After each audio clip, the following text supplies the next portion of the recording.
ஆண்டவராய் இயேசு கிறிஸ்துவின் நாமத்தில் உங்கள் அனைவருக்கும் எங்களுடைய அன்பின் நல்வாழ்த்துக்கள். ஆரோகண சங்கீதம். இன்றைக்கு 127ஆம் சங்கீதம்.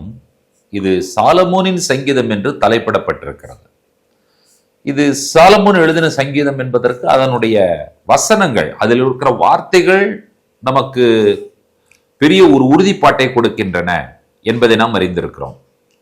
எப்படி என்று நீங்கள் கேட்கும் பொழுது, சாலமோன் தேவாலயத்தை கட்டினவர். இந்த தேவாலயத்தை கட்டின சாலமோன், இந்த தேவாலயம் யாரை மையப்படுத்தினது என்று சொன்னால், குடும்பங்களையும் வீட்டையும் மையப்படுத்தினது. ஒரு வீடு, அந்த வீட்டில் வசிக்கும் குடும்பம் மகிழ்ச்சியாகவும் சந்தோஷமானதாகவும் கர்த்தருடைய குடும்பமாகவும் கர்த்தருடைய வீடாகவும் இருக்கும் பொழுது மட்டும்தான் தேவாலயம் ஒரு ஆசீர்வாதமானதாக, தேவாலயம் இந்த சமுதாயத்திற்கு பிரயோஜனம் உள்ளதாக மாறும். இல்லாவிட்டால் குடும்பங்கள் இல்லாமல் திருச்சபை இல்லை. ஆகினால தேவாலயத்தை கட்டின இந்த சாலமோன், தேவாலயத்திற்கு பண்டிகையை கொண்டாட போகிற மக்களுக்கு அவர் சொல்லுகிற காரியங்களை தான் இந்த சங்கீதத்திலே நாம் வாசிக்கிறோம். இந்த சங்கீதத்தை நீங்கள் கவனிப்பீர்கள் என்று சொன்னால், கடந்த காலத்தில் வாழ்ந்த எபிரேய மக்களினுடைய அந்த வலிமை, அது அனைத்து வீடுகளுக்கும் குடும்பங்களுக்கும் மிகவும் முக்கியத்துவம் வாய்ந்தது என்பதை பற்றியும் அவர் இந்த சங்கீதத்திலே மிக தெளிவாக விளக்குகிறார். ஆகையினால ஒரு வீடு, அந்த வீடு இருக்கும் நகரம், அந்த வீட்டின் மக்கள், அவர்களுடைய வாழ்க்கை முறை, அவர்களுடைய வேலை, உழைப்பு, இவை அனைத்தும் சேர்ந்ததுதான் தேவாலயத்தினுடைய மொத்த வலிமை என்பதை இந்த சங்கீதம் நமக்கு உணர்த்துகிறது. இந்த சங்கீதத்தினுடைய காரியங்களை நாம் பார்க்கலாம். இந்த சங்கீதத்தை எவ்வாறு ஆரம்பிக்கிறார் என்பதை கவனியுங்கள். முதலாவது வசனத்தில், கர்த்தர் வீட்டை கட்டாராகில் அதை கட்டுகிறவர்களின் பிரயாசம் விருதா. கர்த்தர் நகரத்தை காவாராகில் காவலாளர் விழித்திருக்கிறது விருதா. கர்த்தர் வீட்டை கட்டுகிறார் என்று சொல்லும் பொழுது, நாம் ஏதோ ஒரு செங்கல் வைத்து கட்டுகிற ஒரு பிசிக்கல் ஹவுஸை பற்றி அவர் கொண்டிருக்கவில்லை. ஃபேமிலி, அதைத்தான் இங்கே சொல்ல வருகிறார். ஒரு குடும்பம், ஒரு வீடு கர்த்தரால் கட்டப்பட வேண்டும். நாம கட்டும் பொழுது, அதை முயற்சி எடுக்கும் பொழுது, அதனுடைய நாம் எடுக்கிற அந்த முயற்சி அது வீணாகிவிடும். குடும்பங்களை ஏற்படுத்துகிறவர் ஆண்டவர், ஏற்படுத்துகிற குடும்பங்களை கட்டி நிலைநிறுத்துவதும் ஆண்டவர். அந்த குடும்பம் வாழ்கிறதான நகரம் என்று சொல்லும் பொழுது, அந்த நகரத்திற்கு காவல் காப்பதும் கர்த்தர் தான். ஒரு வீட்டையும் அந்த வீட்டினுடைய பாதுகாப்பும் ஆண்டவருடைய கரத்தில் இருக்கிறது என்று சொல்லி சாலமோன் சொல்லுகிறார். அவருடைய இந்த விஷயங்களை நீங்கள் கவனிப்பீர்கள் என்று சொன்னால், வேலையை பற்றி பேசுகிறார், உழைப்பை பற்றி பேசுகிறார், அந்த உழைப்பின் வலிமை என்ன என்பதையும் பற்றி பேசுகிறார். ஆகையினால காலையில் எழுந்து ஒர்க்குக்கு போய், ஆபீஸுக்கு போய் வேலை செய்து, அதன் மூலமாக வருகிற ஏர்னிங்ல நம்ம சாப்பிட்டு, அதற்கு பிறகு நாம் அந்த இரவு படுத்து தூங்குவது, இவைகள் எல்லாம் பாத்தீங்கன்னு சொன்னா ஒரு day to day routine life. இந்த ரொட்டீன் லைஃபையும் ஆண்டவர் தான் நமக்கு கொடுக்கிறார் என்று சொல்லுகிறார். அவர்தான் தமக்கு பிரியமானவர்களுக்கு நித்திரை அளிக்கிற தேவன் என்று சொல்லும் பொழுது, நம்முடைய டே டு டே லைஃப்ல எல்லா ஆக்டிவிட்டிலையும், வீட்டுல, நகரத்துல, வேலை ஸ்தலத்துல, நம்முடைய போக்கில, நம்முடைய வரத்துல, எல்லாவற்றிலும் நம்மோடு கூடவே இருப்பவர் நம்முடைய ஆண்டவர். எவ்வளவு மகிழ்ச்சியான விஷயமா இருக்கிறது என்று சொல்லி பாருங்கள். பிள்ளைகளை பற்றி சொல்லுகிறார், கவனியங்கள். 4வது வசனத்துல, இதோ பிள்ளைகள் கர்த்தரால் வரும் சுதந்திரம், கற்பத்தின் கனி அவரால் கிடைக்கும் பலன். பிள்ளைகள் ஆண்டவருடைய சுதந்திரம். They are the inheritance of our Lord. The fruit of the womb என்று சொல்லுகிறார்கள்.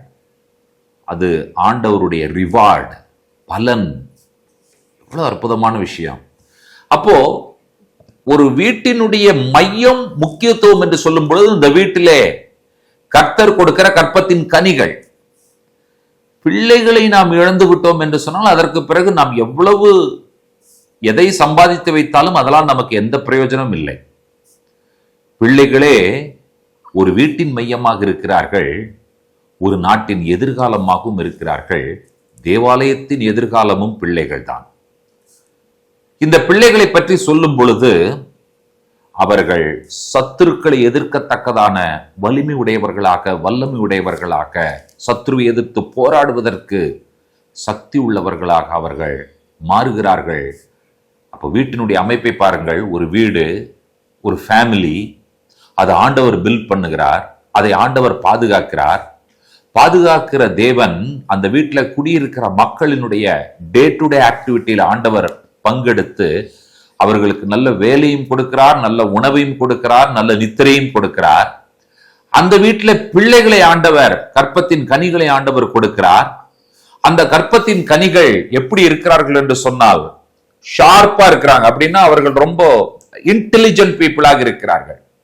வாலவயதின் குமாரர் பலவான் கையில் உள்ள அம்புகளுக்கு ஒப்பாயிருக்கிறார்கள் என்று சொல்லும் பொழுது நம்முடைய பிள்ளைகள் எப்பவும் ஸ்மார்ட்டா, இன்டெலிஜென்டா, புத்தி கூர்மை உள்ளவர்களாக இருந்து வேலை செய்கிறார்கள்.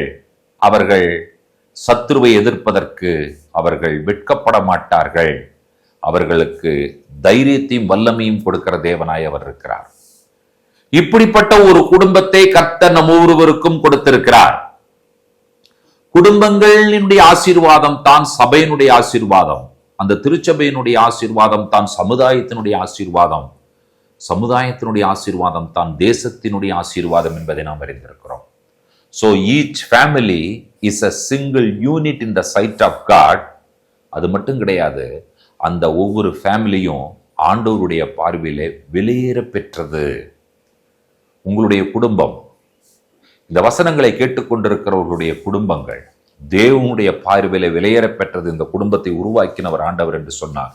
ஒவ்வொரு நாளும் இந்த குடும்பத்தினுடைய வலிமை, இந்த குடும்பத்தினுடைய பாதுகாப்பு, இந்த குடும்ப அங்கத்தினர்களுடைய உழைப்பு, அவர்களுடைய டே டு டே லைஃப், அந்த குடும்பத்தில் கர்த்தர் கொடுத்த பிள்ளைகள், அவர்களுடைய எதிர்காலம் எல்லாம் தேவனுடைய கரத்தில் மிகவும் பத்திரமாகவும் ஆசீர்வாதமாகவும் இருக்கிறது என்பதை சாலமோன் ஞானி எழுதுகிறார்.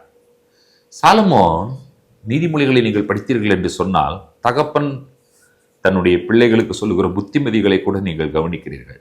ஃபேமிலி ஓரியன்டா பல விஷயங்களை சாலமோன் நீதிமொழிகளில் சொல்லியிருப்பதை போல இந்த ஆரோகண சங்கீதத்திலும் மலை ஏறிக்கொண்டே கர்த்தருடைய நாமத்தை தொழுது கொள்ள போகிறதற்கான மக்கள் ஃபேமிலியா எப்படி சந்தோஷமாக அவர்கள் போகிறார்கள், அவர்களுடைய குடும்பம் எவ்வாறு மகிழ்ச்சியாக சந்தோஷமாக பாதுகாக்கப்படுகிறது, பிள்ளைகள் எவ்வளவு ஆசீர்வாதமாக இருக்கிறார்கள் என்கிற விஷயத்தை சொல்லுகிறார்.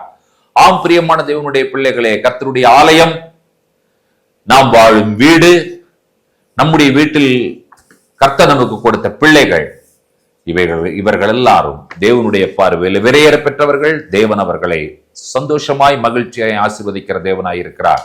நம் ஒவ்வொருவருடைய குடும்பமும் தேவனுடைய பார்வையில் விலையேற பெற்றது என்பதை நான் சொல்லிக்கொள்ள விரும்புகிறேன். இந்த விலையேற பெற்ற குடும்பத்தை கொடுத்தது கர்த்தர், பாதுகாப்பது கர்த்தர், அதை வழிநடத்துவது கர்த்தர்.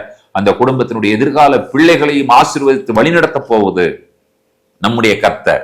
அந்த கர்த்தாதி கர்த்தருக்கு நம்முடைய உள்ளத்தின் ஆழத்திலிருந்து இந்த ஆரோகண சங்கீதத்தின் மூலமாக துதிகளையும் ஸ்தோத்திரங்களையும் நன்றிகளையும் மகிமையும் ஏறெடுக்க நாம் கடமைப்பட்டவர்கள். ஜெபிப்போம். பரிசுத்தமுள்ள ஆண்டவரே, இந்த ஆசீர்வதிக்கப்பட்ட அற்புதமான மனமகிழ்ச்சியின் சந்தோஷமான காலை பொழுதிலே குடும்பங்கள் தேவனுடைய பார்வையில விலையேற பெற்றது. அந்த குடும்பங்களுக்கு சொந்தக்காரராக, பாதுகாப்பவராக, அந்த குடும்பங்களுடைய எதிர்காலத்தை நிர்ணயிக்கிற ஜீவனுள்ள தேவனாக நீர் இருக்கிறீர். இந்த செய்தியை கேட்டுக்கொண்டு ஜெபத்தில் இணைந்து ஜெபிக்கிற தேவ மக்களுடைய குடும்பங்கள் தேவனால் நிலைநிறுத்தப்படட்டும். எங்களுடைய யெகோவா தேவனால் அவைகள் பாதுகாக்கப்படட்டும்.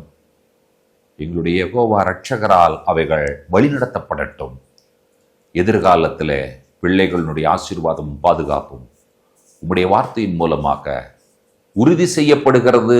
அது நன்மையாக உறுதி செய்யப்படுகிறதற்காக நாங்கள் நன்றி சொல்லுகிறோம். பிள்ளைகளை தலைமுறை தலைமுறையை ஆசீர்வதிக்கிற தேவன், குடும்பங்களை தலைமுறை தலைமுறையை ஆசீர்வதிக்கிற தேவன், ஒவ்வொரு குடும்பத்தையும் நீர் ஆசீர்வதிக்க வேண்டும் என்று சொல்லி இயேசு கிறிஸ்துவின் நாமத்தில் வேண்டிக் கொள்கிறோம். ஜெபம் கேளும் பரிசுத்தமுள்ள பிதாவே. ஆமேன், ஆமேன். நம்முடைய கர்த்தராகிய இயேசு கிறிஸ்துவின் கிருபையும் பிதாவாகி தேவனுடைய அன்பும் பரிசுத்த தேவாபியானவருடைய அந்யுன்ய ஐக்கியமும் சிநேகமும் நம்மனோடும் கூட கர்த்தருடைய வருகை பரியந்தம் நீடித்து நிலைத்திருப்பதாக. ஆமேன் ஆமேன். கர்த்தர் தாமே நம்ம ஒவ்வொருவரையும் நிறைவாய் ஆசீர்வதிப்பாராக. ஷலோம்.